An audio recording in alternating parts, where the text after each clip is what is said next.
Actualidad en Gente de Hoy.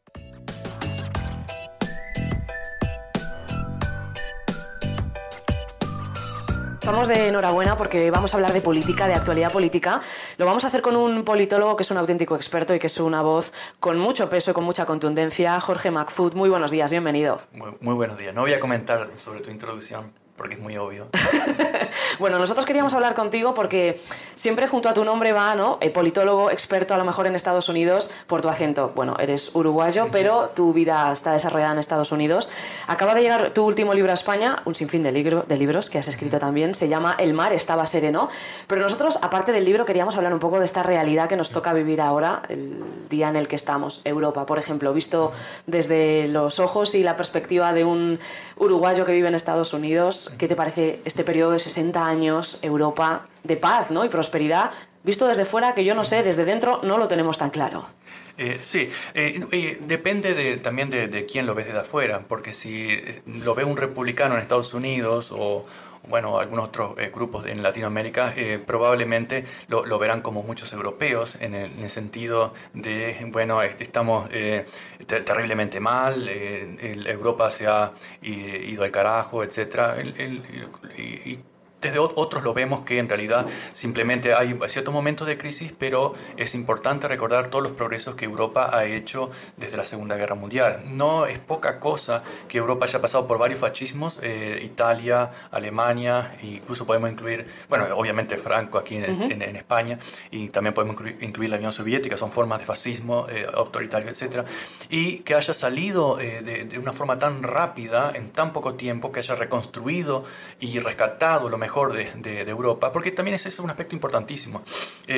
Muchas veces, y lo hemos planteado desde los años 90, cuando se planteaba, Huffington plantea el concepto de la guerra de las civilizaciones, del clash, sí, o el choque de civilizaciones, que obviamente que siempre hay conflictos culturales y de civilización, pero yo diría que en este aspecto es más culturales. También ha sido motivado por un gran conflicto de intereses económicos, políticos, etc. Y un aspecto muy importante, la conciencia de la creación del otro como el enemigo se ha ido radicalizando, paradójicamente, como reacción a la globalización. Una globalización que fue llevada a cabo básicamente por las grandes potencias, por Estados Unidos y algunas potencias europeas. ¿Sí? Básicamente crearon esa globalización que no fue tanto una globalización, sino una uniformización en muchos aspectos, porque muchas culturas o economías más débiles sufrieron o desaparecieron. Entonces eso de la globalización no fue tan un canto a la diversidad, sino una imposición de McDonald's, de Coca-Cola. De un modelo casi único, ¿no? Exacto, del modelo único. Yo recuerdo que estuve en el 2003 aquí en España. En ese momento estuvo con Condoleezza Rice y yo escribí algunos artículos advirtiendo de que si se cumplía la invasión a Irak, Estados Unidos iba a sufrir una seria crisis, etc. Y Condoleezza Rice estuvo en España y en el país dijo, existe un solo modelo de éxito en el mundo, ¿cierto?, que es el de Estados Unidos. Es. Una visión totalmente estrecha. Y excluyente para otros modelos. Excluyente, exactamente.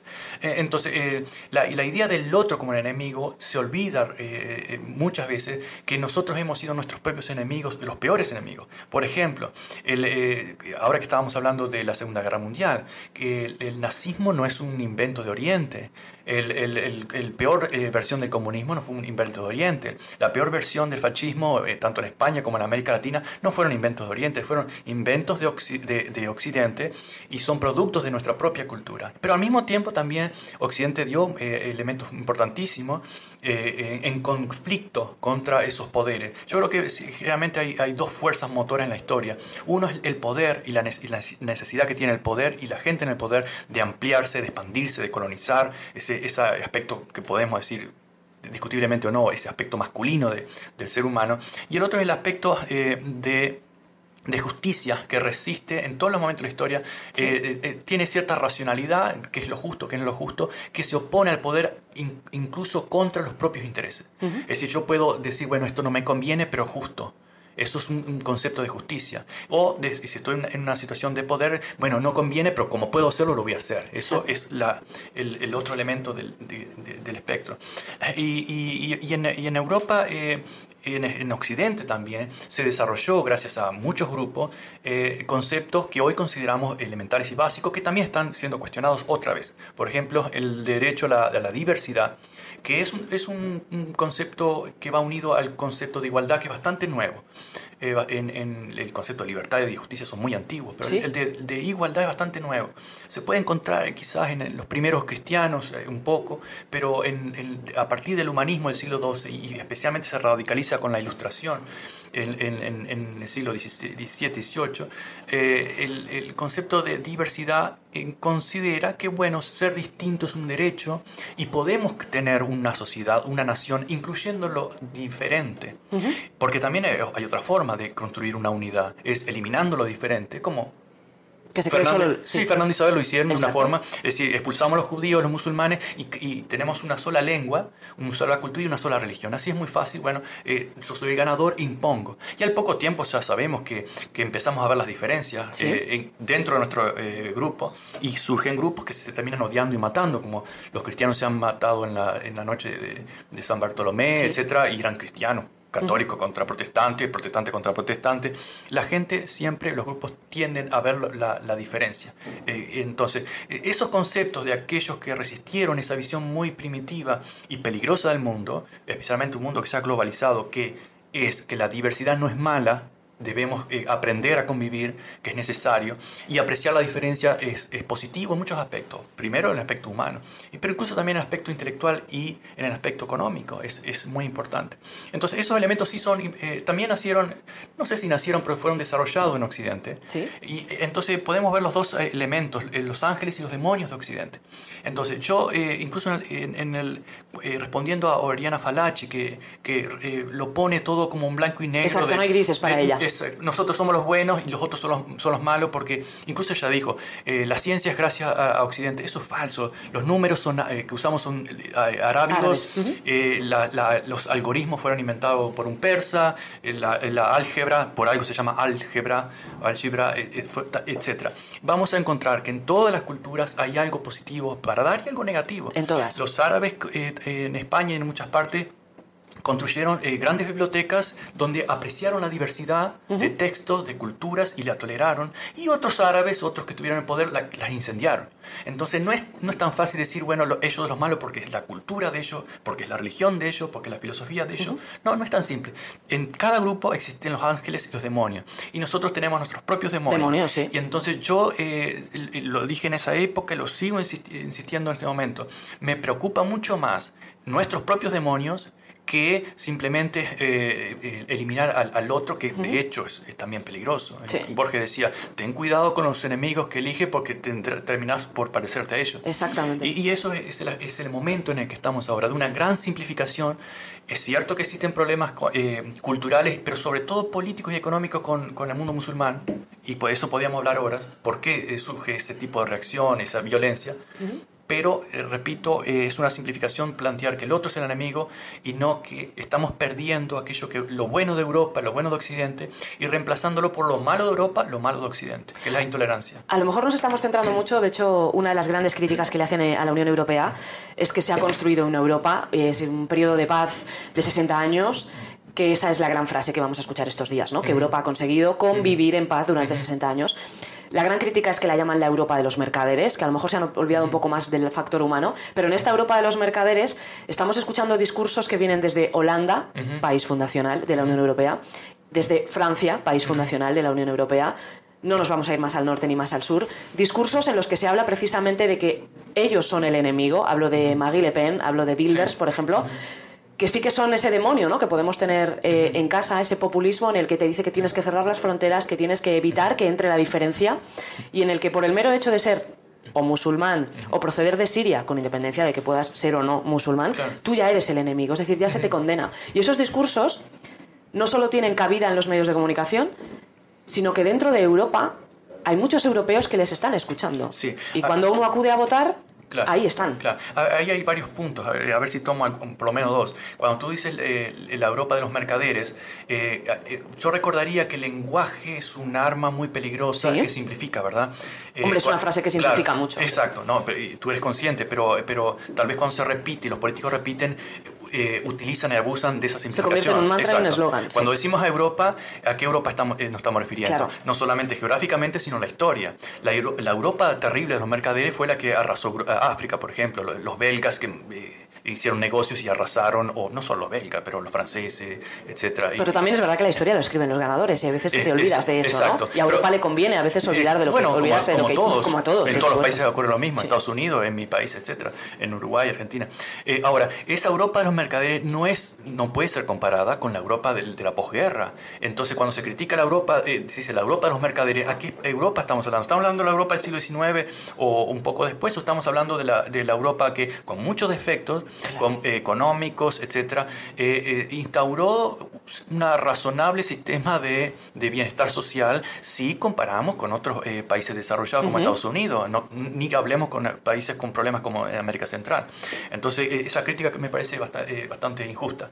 Ahora, el ascenso de las derechas... De los populismos, ¿no? Que decimos aquí. Exacto, en este caso el populismo de derecha, que también está obviamente en Estados Unidos, yo creo que es una reacción, y el cerrar las fronteras, una reacción a una conciencia de pérdida de la influencia que tradicionalmente ha gozado tanto Europa como Estados Unidos en el mundo. Es decir, eran aquellos que los americanos estadounidenses les gusta decir la palabra liderar, cuando a veces es simplemente imponer. Es imponerse. Exacto. Y como se está percibiendo de una forma quizás inconsciente y no tanto, podemos discutir eso, de que si ponemos el número, por ejemplo, Estados Unidos en la década de los 50 tenía más del 30, casi 40% del PIB del mundo. A partir de los 50 ha ido declinando, hoy estamos en el 18 más o menos por ciento. Sin embargo, la economía y el bienestar ha crecido, ha aumentado, pero la percepción de ser los jefes del mundo ya no la tiene y por lo menos la percepción es clara de que se está perdiendo. En el caso europeo, Europa no está peor hoy que en los años 50, los años 60, pero la percepción popular de ciertos grupos es que ya no somos la Europa que era el centro del mundo, etcétera, etcétera. Entonces yo creo que como consecuencia de esa percepción, no de declive, sino de pérdida relativa de dominio mundial, se mira hacia atrás. Es como, ¿qué hizo Hitler? Miren hacia atrás. ¿Qué hizo Mussolini? Miren hacia atrás. Levanten edificios romanos, etc. Vuelvan a Roma, Más o menos hizo Stalin montando un caballo blanco que nunca montó. Ese tipo de retratos del arte realista, socialista. Es decir, el fascismo tiende a mirar hacia atrás. ¿Y qué ve hacia atrás? Ve el concepto de raza, ve el concepto de nación, ve el concepto de nosotros opuestos luchando y derrotando al otro, al enemigo, al demonio. San Jorge en un caballo blanco matando al monstruo, etc. Eso es una reacción totalmente visceral y muy peligrosa. Ahora cerremos las fronteras y ¿qué queda? Un país destruido. Mucho más en este momento histórico en el que estamos viviendo. Cierran la frontera en Estados Unidos, ¿qué va a pasar con la economía de Estados Unidos? Se va a derretir mucho más rápidamente. Sí. Y lo mismo pasaría en Europa. Yo no digo, bueno, abran la frontera y que venga y salga cualquiera. No, hay ciertos controles, en cualquier país, obviamente, hay leyes que respetar, etc. Pero eso no significa que la tendencia deba ser simplemente a encerrarnos y a glorificarnos entre nosotros mismos. Y bueno, terminarán como Nepal en los años 80 o 90, que el país más cerrado del mundo, creyéndose de que bueno, son los hijos privilegiados. O Corea. Sí, o Corea, exactamente. Bueno, uno puede comienza construyendo muros mentales primero y culturales. Y luego son físicos. Y luego son físicos hasta que la realidad golpea. Y la gente tarda mucho tiempo en reconocer, por un tema de orgullo quizá, o porque es una tendencia natural del ser humano a negar la realidad. Pero el mayor golpe generalmente o son las guerras o son las crisis económicas. Y es cuando la gente comienza recién a reaccionar. Como Europa no está en una terrible crisis económica, ha tenido crisis económica, pero no ha sido como el año 29 en Estados Unidos, no ha sido la guerra mundial en Europa, etc. La crisis del petróleo en los 70. En los 70, exacto. Como no está todavía en ese momento, simplemente es una percepción de declive, hay una necesidad de reaccionar contra lo actual primero buscar el enemigo, segundo, no solamente reivindicar, sino exagerar el valor del pasado, que como Estados Unidos, Make America Great Again. Sí, great again. Es decir, ¿qué significa eso? Y muchos lo han dicho, debemos volver a lo que era América antes. Bueno, pero en los años 50 había segregación, en los años 50 había violencia, en los años 20 estaba el Ku Klux Klan, en el siglo XIX había esclavitud, una esclavitud tradicional, porque todavía existe la sí. esclavitud en muchos aspectos. Entonces, esa idea romántica del peor romanticismo, de volvamos atrás aquí, es una demostración de que se ignora la propia historia de sus propios países para decir ese tipo de barbaridades. No les gustaría tener una Europa como en gran parte del siglo XX, sí. Ni a Estados Unidos no les gustaría. Tampoco ser Estados Unidos de la primera mitad del siglo XX, exacto, ¿no? Excepto quizás para cierta élite blanca en Estados Unidos, que claro, no es que estaba mejor, pero se sentía la jefa y superior, que es lo que muchos grupos quieren hacer de nuevo. Yo creo que tenemos una visión también, claro, nos toca vivir aquí y ahora. Nosotros vivimos pues, los primeros años del siglo XXI, es la época que nos ha tocado vivir, que no tenemos ese concepto histórico, que no solemos mirar un poco atrás y que tenemos una visión muy cortoplacista. Mi enemigo está al otro lado de Turquía, ¿no? O sea, es sencillo. Sí. Y como bien dices, Jorge, los políticos se encargan de repetirlo, algunos, ¿no? Hay algunos que cogen ese mantra, el enemigo está en casa, les hemos dejado entrar, ellos son nuestro enemigo, atentan contra nuestros principios, contra nuestros valores, pero ya no solo lo dicen ellos, lo decimos nosotros, los medios de comunicación, luego se sustentan, como sucedió en el Brexit, los políticos tienen la osadía de repetir mantras conscientes de que son mentira. Y en el Brexit repitieron mantras continuamente. Ellos son los responsables del paro, por ejemplo. Si ellos no estuvieran aquí, si nosotros no estuviéramos en Europa, nosotros no tendríamos que gastarnos tanto dinero, entonces el paro sería menor, el dinero para gastar sería mayor. Y cuando todo eso termina, cuando se acude a las urnas, cuando los ciudadanos deciden, salen y te dicen que, bueno, que tampoco era verdad. Es decir, vivimos una sociedad en la que no pasa nada por mentir, no tiene consecuencias de ningún tipo. Sí, es lo que se ha definido como la era de la posverdad. La posverdad, exacto. Sí. Y es como mejor funciona la política, de hecho. Yo he publicado algunos artículos sobre, más que era de la posverdad, creo que hay como es un aspecto de la política pornográfica, en el cual antiguamente no, en el siglo XX se ocultaba mucho de la verdad a la gente, y eso está claramente poblado. Hemos pasado de un lado al otro. Exacto, pero está fácilmente probable con documentos, etc.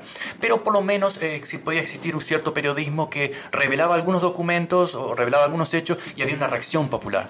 En este momento sabemos mucho más de lo que sabíamos antes y no hay reacción popular. No. Es decir, la gente necesita creer la mentira para sentirse confortable o seguro o lo que sea. En el caso de la pérdida de empleo, es más que obvio, antes de que apareciera Trump, de que la mayoría de los empleos que se estaban perdiendo era por la tecnología, la automatización. Las universidades están agregando muchísimo valor simplemente creando nuevas químicas, nuevos aparatos. Nuevos dispositivos. Lo estamos viendo, autos sin conductores. Eso no es nuevo. La automatización en las industrias viene de los años 70, de los años 80. Y ha habido una progresiva pérdida de ese tipo de empleo. Y bueno, en Estados Unidos, toda esa masa de población fue la que apoyó a Trump. Exacto. En Inglaterra más o menos ha pasado lo mismo. E incluso después del voto del Brexit se ha verificado que millones de personas han estado googleando sobre las consecuencias del Brexit. Es decir, post resultado, después de las elecciones, estaban tratando de informarse a ver qué las consecuencias. Cosa que deberían haber hecho primero, ¿no? Deberían haber hecho primero, sí, exactamente. También es verdad que desde Inglaterra muchos, cuando sale el Brexit y salen a la calle y se quejan y salen un montón de jóvenes, pues hay muchos electores que les dijeron haber ido a votar, entre ellos uno de los líderes, ¿no? Nigel Farage dijo, ¿habéis ido? ¿Por qué no fuisteis? Sí, ¿no? A lo mejor uno tiene más capacidad para movilizar su voto que otro. Exacto. Pensaban que no iba a pasar. No va a pasar. Sí. Bueno, en Estados Unidos pasó lo mismo. Es que el año 2016 ha sido un año complicado muy para complicado, el mundo electoral. Pero de aprendizaje también. Sí. Yo tenía estudiantes, por ejemplo, que le decía, bueno, vas a votar el martes, mañana. Está claro por las encuestas que Hillary Clinton va a ganar, estoy bien. Y yo le digo, mira, cada vez que no votas, deja que otro lo decida. Y al otro día se levantó con la sorpresa de Trump. Como aquí, que nos levantamos con esa sorpresa también. Exacto, y a mucha gente le pareció una pesadilla que le costó digerir. Yo creo que Trump, claro, es menos hipócrita, pero es un mentiroso que se miente sus propias mentiras. En el caso de Bush mentía y creo que era consciente que estaba mintiendo. Vamos a ver, en el caso del Brexit hay ciertas injusticias que se pueden comparar con el caso del referéndum en Colombia poco tiempo después, Exacto. en el mismo año 2016. Sí, el año que votamos. Exacto. Peligrosamente, lo llamo yo. Exacto, muy buen título. Si discriminamos por franjas etarias, aquellos en Inglaterra que se van a ser más afectados, según las especulaciones, más afectados por el Brexit son los jóvenes. Sí. Y los jóvenes mayoritariamente votaron contra el Brexit. Si vamos a Colombia y vemos no por franjas etarias, sino por regiones geográficas, vamos a ver que aquellos que votaron contra el acuerdo, digamos que sea bueno o malo el acuerdo, no importa, estamos analizando los efectos de un referéndum. Los que votaron contra el acuerdo vivían en las ciudades y vieron el conflicto social con las FARC y otros grupos y los paramilitares, que se habla muy poco, pero bueno, parece que las FARC son los únicos demonios en Colombia. Aquellos que no habían sufrido directamente conflicto. Si tú miras la región geográfica de Colombia, aquellos que realmente estuvieron inmersos en el conflicto durante décadas, el 70-80% votaron a favor del referéndum. Y el referéndum a favor del acuerdo. Y el acuerdo perdió ese referéndum por un 0,7%, un menor. Entonces, algo no está funcionando. E incluso cuando muchos estamos de acuerdo y en favor de las democracias, cuanto más directas y más radicales, mejor, obviamente que hay algo que es injusto. Es decir, aquellos que más afectados son los que menos peso han tenido en la decisión final. Exactamente. O que simplemente han decidido otros por esos grupos. O son menos población. Sí. La más afectada es menos población y a la hora de hacer el recuento todos los votos valen igual. Vosotros y a veces ni siquiera es menos por un margen abrumador. Exacto, sino por un 0,7, o sea, nada. Exactamente. Sí, hay muchos aspectos ahí que ajustar en cuanto a sistemas, pero también para aprender en cuanto vivimos en una cultura no solamente consumista, sino que reacciona visceralmente a todo. Sí. Y probablemente las redes sociales hayan educado a la gente a reaccionar rápidamente, a compartir rápidamente información y a no importarle por verificar. Yo recuerdo que en los años 90, ya a finales del 90, recibía mucha información por email, no habían redes sociales, y decía, pero mira, yo he tratado de verificar la fuente de este rumor y es totalmente falso, ¿por qué lo siguen circulando? Ya comenzaba esa tendencia en esa época. En el caso de las redes sociales se extendió, claro. Sí, pero no solamente el fenómeno, también se educó a una población a no importarle por buscar las fuentes o por buscar contrastar. Exactamente, y eso es un tema cultural. Entonces, ¿y cuál es el otro aspecto cultural? Es que todo se mueve por reacciones. Y un fenómeno es, por ejemplo, la viralización de videos, de informaciones. ¿Qué significa? Una reacción epidérmica, no es racional. Algo que es viral es algo que tiene un efecto inmediato, una reacción biológica. Y ocurre que en muchos de esos referéndums, en muchas de esas opciones políticas, probablemente sospecho yo de que está jugando el papel de la reacción epidérmica viral, es decir, reacción inmediatamente, quiero una solución rápida. Primero, es parte de la cultura. Segundo, está en el marco del consumismo. Yo pago y lo quiero ya. Lo quiero ya y quiero satisfacción rápida. rápida. Decir que lo quiero para ayer. Exacto. Pues somos Tiene la sociedad que ser de inmediato y además lo considero un derecho porque estoy pagando. Es parte de la misma cultura. Me parece. Pero también se está creando esa generación, ¿no? Esa generación de las redes sociales en las que no se cuestionan si lo que les llega o no es real. Siempre que sucede un atentado en Europa, hablo de Europa porque es lo que conocemos, de repente empiezan a llegar un montón de informaciones que se supone que tras esas informaciones está, por ejemplo, la policía y tiene que salir la policía a través de las redes sociales a decir que no es verdad, que España no está poco menos que en alerta 5, pero la gente no lo filtra, es decir, como me ha llegado y aquí parece que lo dice la policía, pues ya está, ya es verdad, ya es verdad. Ahí hay un punto que es el aspecto del periodismo de ser capaz de filtrar, ¿verdad? Claro, pero el ciudadano que utiliza, por ejemplo, en este caso una red como Twitter, que consideran que es la que más y mejor te informa, más información te da, lo que otra cosa es que esa información sea real o no. Claro, que es fácil consumir porque es breve. Y paso a lo siguiente. Exactamente, es parte de lo mismo. Sí, bueno, pero eso es un trabajo del periodismo más serio. Que han perdido un poco, siempre se denominaba el periodismo como el cuarto poder y el periodismo también acude, ¿no?, a Twitter para ver qué es lo que está pasando, qué es lo que está interesando. Ha convertido el periodismo un poco en ese gran negocio de a ver qué le interesa a la gente, que yo voy a empezar a informar sobre las cosas que le interesan a la gente, pero que no sean las que necesita saber, sino las que consume. consumismo. Claro, sí. Bueno, ahí hay un aspecto de filtrar la información. Repito, debería ser un trabajo importante del periodismo, Sí. periodismo serio. También hay otro aspecto, también parte de la misma cultura, que es se habla mucho del pensamiento crítico, pero se lo usa muy poco. Entonces, creo que también había que darle un poco más de voces a aquellos que están en otro tipo de trabajo que no es relacionado al interés privado, sino Eso es. pueden ser catedráticos, lo que sea, que son un poquito más independientes, cuyo trabajo no depende de que se le paguen los avisos, sino de son... Sí, de su criterio, ¿no? Exacto, Exactamente. y de su profesionalidad. Por ejemplo, en Estados Unidos, en toda la campaña política, durante todo el año 2015 y después, el 2016 también, se insistió, y es parte de lo que hablamos con respecto a Europa, del otro como el peligro, ¿verdad? Entonces se insistió de los atentados de San Bernardino en California, después sí. en Orlando. Hubo 5 debates en el Partido Republicano, el 90% hablaron de eso.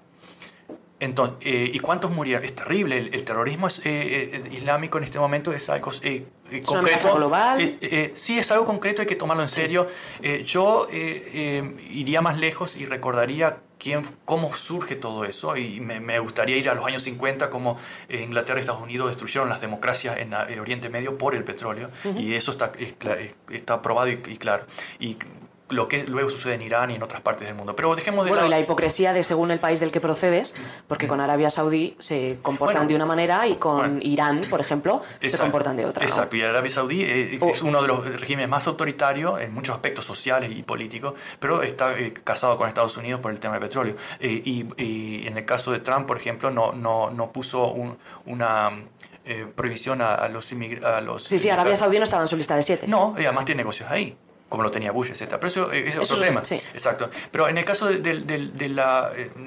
poner los datos en contexto. Yo le he dicho muchas veces a mis estudiantes, bueno, está bien, hablan tanto del terrorismo islámico, eso es algo real. No, es algo que no se puede negar. Pero yo te puedo asegurar de que tú en Estados Unidos tienes 1000 veces más probabilidades de ser asesinado por otro americano que por un terrorista extranjero. Nadie habla de que en Estados Unidos, o mejor dicho, se habla pero casi pasa inadvertido, de que en Estados Unidos mueren por año más de 12.000 personas, mueren 12.000 personas por armas de fuego, más 30.000 que quedan mal, muchas veces son niños los que disparan, muchas veces son niños los que mueren, etc. ¿Cuál es el escándalo de eso? No hay. Bueno, el derecho a tener un arma es un derecho constitucional en Estados Unidos. Pero supongamos que sea un derecho constitucional, y es un derecho constitucional que yo lo cuestiono mucho, porque cuando se escribió esa enmienda en 1790, yo le decía, con una Flint tú debías estar muy cerca de una persona para matarla. Sí. No era como ahora las arma larga, exacto, prácticamente de guerra, que pueden matar 20 personas en menos de un minuto. Entonces, el derecho constitucional hay que ponerlo, si quiere ser conservador, en su contexto real. Pero bueno, ese también es otro tema. Pero el tema es que, como son americanos los que matan miles y miles de otros americanos, eso no es una amenaza terrible. Pero si viene alguien un musulmano, que cuestiona además tu modo de vida. Antes eran los japoneses que estaban en los campos de concentración de Estados Unidos porque eran los enemigos de ese país, etc. Y no estoy demonizando a Estados Unidos ni nada, estoy tratando de poner las cosas en contexto y ver un poco la otra realidad, que quizás es la mayor parte de la realidad. Estamos hablando de miles de personas asesinadas, que nadie se escandaliza por eso, pero si un radical islámico en nombre de Alá, que también es una tontería dentro de su propia religión, ¿sí? Mata a 3 o 4 personas, el país está bajo crisis, etcétera, etcétera. ¿Es algo serio? No creo que un país esté bajo crisis sobre eso. Está en crisis cuando el país reacciona exageradamente y termina perdiendo sus propias virtudes. Es decir, si nosotros como sociedad abierta dejamos de ser una sociedad abierta para enfrentar al enemigo porque ellos no tienen libertad de expresión, nosotros no les vamos a permitir. Bueno, ellos ganaron.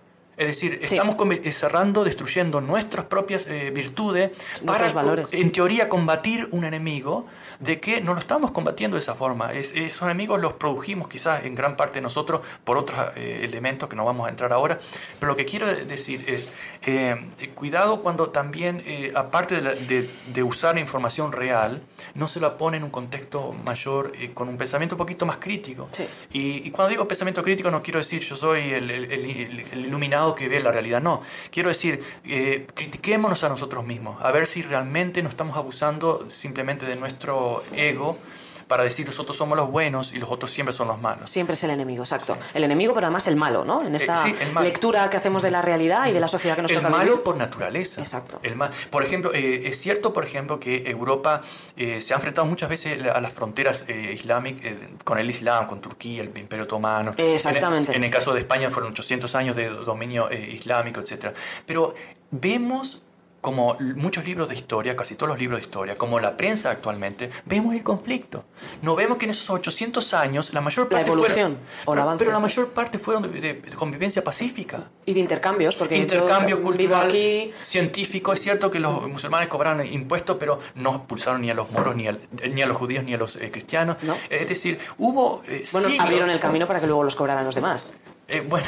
¿No? Para que enseñaron a los demás. Sí. Si quieres vivir aquí, si tienes que vivir aquí y en paz, pues tú tienes que pagar un diezmo o lo que sea. Luego, exacto. A posteriori los demás hicieron lo mismo. Exacto. Y con esto tampoco estoy diciendo que unos sean superiores a otros. No, estoy diciendo nada. de que vemos la realidad como una permanente sucesión de guerras, conflictos, y el otro es el enemigo, el otro es el malo. ¿Por qué? Porque su religión es mala, su filosofía es mala, sus costumbres son inmorales, etc. Con esa filosofía, como decía Mahatma Gandhi, ojo por ojo y terminaremos ciego, exactamente. Vemos realmente una parte muy pequeña de la realidad y creemos que esa es la realidad. Los libros de historia acentúan ese factor, el periodismo acentúa ese factor porque es más emocionante presentar una primera plana con un atentado que mató a 3-4 personas, que es terrible, sin duda es terrible, pero pongamos en el contexto. Esa no es la realidad permanente que vive Inglaterra. No. El riesgo mayor de Inglaterra y de Europa está en reaccionar suicidándose. En el 2003 escribí justamente cuando respondí a Falachi, el título de ese artículo, recuerdo, escrito en España y luego publicado en otras partes, el lento suicidio de Occidente. Porque yo creo que el mayor peligro está en que Occidente se suicide, no que sufra una invasión y sea exterminado. Uh-huh. Al contrario, Occidente ha cambiado favorablemente en muchos aspectos para bien, pero se ha suicidado muchas veces también. Pero luego escuchamos a el alcalde de Londres, que es de origen pakistaní, sí, que dice que vivir en una ciudad como Londres conlleva el riesgo de que se sufran atentados, ¿no? Y no es que le dé normalidad a sufrir atentados, pero asume que vivir en una ciudad como Londres. Y claro, luego surgen las voces discordantes que dicen cómo este hombre de origen, porque ya se empieza a hablar de su origen, sí, y como su origen es el que es, por eso dice estas cosas, ¿no? Sí. Por eso dice que es un riesgo, que es lo que toca vivir, que tenemos que asumirlo, y enfrente están quienes dicen que Londres no tiene por qué asumirlo, que tiene que protegerse más y mejor, que tiene que impedir que esos ciudadanos se muevan libremente. Es el propio alcalde de la ciudad de Londres que intenta darle, no digo normalidad a la situación, pero hacer ver que, bueno, vivimos en una gran ciudad y que nos ataquen es un riesgo que conlleva vivir en una gran ciudad. Se le ataca desde el propio Londres y desde esos lados más extremistas que hablan de son el enemigo, no tenemos que tolerar que estén aquí, al propio alcalde, que vuelven otra vez a tocarle el punto de usted es de origen. Exacto, es parte de la reacción. Eso es como decir que dejemos de usar automóviles porque hay accidentes. Pero eso no lo dicen. No, claro, se pueden mejorar las medidas para reducir los accidentes, pero el accidente cero es imposible. Ahora, ¿cuál es la solución radical? Bueno, eliminemos todos los automóviles. Tal vez sería una buena solución, no creo que sea muy razonable. Lo mismo sería, ¿cuál sería la solución de Inglaterra? Bueno, cerremos la frontera. Sigamos siendo una isla. Pero una isla radical porque alguien va a llegar por avión en algún momento.